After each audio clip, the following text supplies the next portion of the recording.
মাননীয় স্পিকার, কিছুক্ষণ আগে আমাদের সর্বশ্রদ্ধেয় মাননীয় সংসদ আন্দালিব রহমান পার্থ যখন বক্তব্য দিচ্ছিলেন, উনি যখন বললেন যে সংবিধান যারা ছুঁড়ে ফেলতে চায় তাদেরকে স্বাধীনতা বিরোধীর সাথে উনি অ্যালাইন করলেন, ট্যাগ করলেন মাননীয় স্পিকার।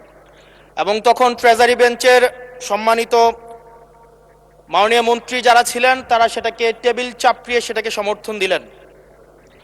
মাননীয় স্পিকার, গণতন্ত্রের জন্য যিনি আপোষহীন লড়াই করে গিয়েছেন বেগম জিয়া, উনি বলেছিলেন যেদিন জনতার সরকার প্রতিষ্ঠিত হবে, যেদিন এই পার্লামেন্ট জনতার সরকারের কাছে যাবে, এদিন এই সংবিধানকে ছুঁড়ে ফেলা হবে।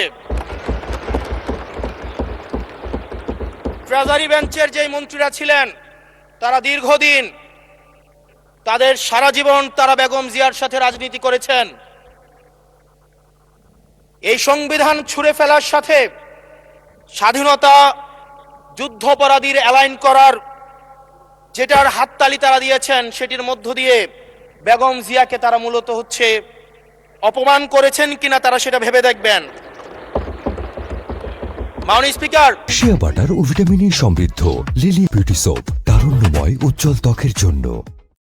আমি বক্তব্য দেওয়ার জন্য অনেক কিছু রেডি করে নিয়ে এসেছিলাম। আমরা আইনমন্ত্রী বলেছেন রুশু পড়ার জন্য, তারপরে হবস পড়ার জন্য, মদিনা সনদ পড়ার জন্য পড়েছিলাম। কিন্তু আন্দালিব রহমান পার্থ সাহেব যে বক্তব্য দিয়েছেন, আমরা ক্লাস 8-9-এ যে ডিবেট করতাম সেটি রিভার্টাল দিলে 20 মিনিট সময় লাগবে। মাননীয় স্পিকার, আমি ওনার বক্তব্যের রিভার্টাল দিচ্ছি। উনি বলেছেন যে আমি কোট করছি, উনি বলেছেন 72-এর সংবিধানের কিছু কিছু বিষয়কে ওনারা সম্মান দিয়েছেন। তার মানে কিছু কিছু বিষয়কে ওনারা সম্মান দেয় নাই। তার মানে এই অভ্যুত্থানের পরে এই সংবিধানের কিছু অংশ ওনারা মেনেছেন, কিছু অংশ ওনারা মানেন নাই। ওনারা কেবল ওই অংশটাই মেনেছেন যে অংশটা ওনাদের পক্ষে গিয়েছে, যে অংশটা ওনাদের বিপক্ষে গিয়েছে এই অংশটা ওনারা মানেন নাই। মাননীয় স্পিকার, এই ধরনের প্রকৃতি সম্পন্ন যারা আছে বাংলাদেশের পার্লামেন্ট, যারা দেখছেন তারা সিদ্ধান্ত নেবেন।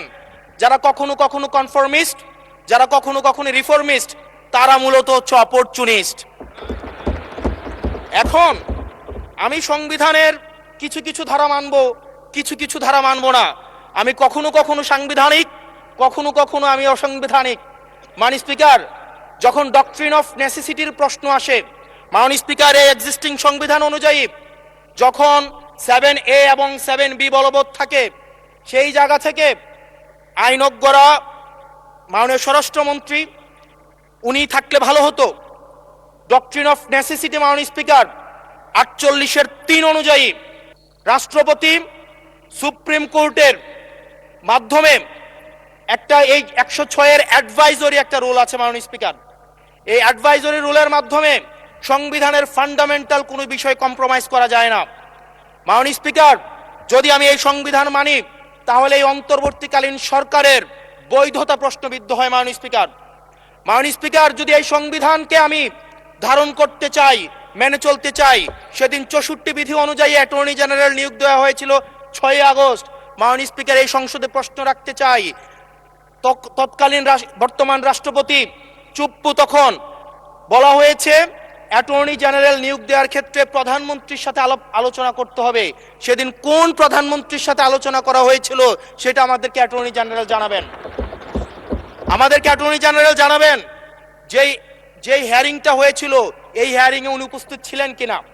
তখনকার সময়ের যিনি প্রধান বিচারপতি ছিলেন ওবায়দুল হক, তিনি তখন কোথায় ছিলেন, সেই রায়ের কপিটা আমরা দেখতে চাই। মাননীয় স্পিকার, মাননীয় স্পিকার, আপনি যখন বেগম জিয়াকে 6 আগস্ট সর্বপ্রথম ছাত্র জনতা যখন সিদ্ধান্ত নিয়েছিল আর এক মুহূর্ত বেগম জিয়াকে কারাগারে থাকতে দিবে না, বেগম জিয়াকে রাষ্ট্রপতির আদেশের মধ্য দিয়ে বেগম জিয়াকে সেদিনই কারাগার থেকে যেই জুলুমের মধ্যে রাখা হয়েছিল সেটা থেকে ছাত্র জনতার রায়ের মধ্য দিয়ে সেখান থেকে বের করে আনা হয়েছিল। মাননীয় স্পিকার, যদি এই সংবিধানকে বাইবেল ধরে নেই, এই সংবিধানকে যদি গসপেল ধরে নেই, এই গসপেলের পুরোহিত অনুযায়ী যেভাবে ভ্যাটিকান সিটি চলে সেটা যদি আমরা ধরে নেই, তাহলে মাননীয় স্পিকার সেদিন বেগম জিয়া জেল থেকে বের হতে পারেন না। মাননীয় স্পিকার সেদিন বেগম জিয়া জেল থেকে বের হয়েছিল অভ্যুত্থানের জনরায়ের ভিত্তিতে। মাননীয় স্পিকার আপনারা বলছেন, আপনারা ঠিক সেই জায়গায়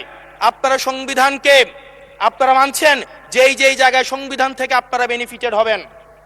মাননীয় স্পিকার, গ্রামের ভাষায় কথা আছে, বলতে চাই না, যে গাং পার হইলে মাঝি কোন দুলা ভাই। ছাত্ররা, আপনাদের নেতা কর্মীরা গত 17 বছর ধান খেতে ঘুমাইতে হয়েছে, ত্যাগ তিতিক্ষার মধ্য দিয়ে যেতে হয়েছে। মহাসচিব কান্না করে বলেছে তাদের নেতা কর্মীরা ঢাকায় এসে রিক্সা চালিয়ে জীবন নির্বাহ করত। আজকে লক্ষ লক্ষ নেতা কর্মী তাদের রক্ত দিয়েছে। ফ্যাসিবাদ বিরোধী প্রত্যেকটি রাজনৈতিক দল, কোন রাজনৈতিক দলকে বিশেষভাবে আমি আলাদা করতে চাই না, ফ্যাসিবাদ বিরোধী প্রত্যেকটি রাজনৈতিক দলের রক্ত, শ্রম, ঘামের মধ্য দিয়ে এই হাসিনার পতন হয়েছে। এই হাসিনার পতনের পরে যখন জনরায়, মাননীয় স্পিকার, যখন জনরায় কখনো কেতাবের কাছে মাথা নত করে না।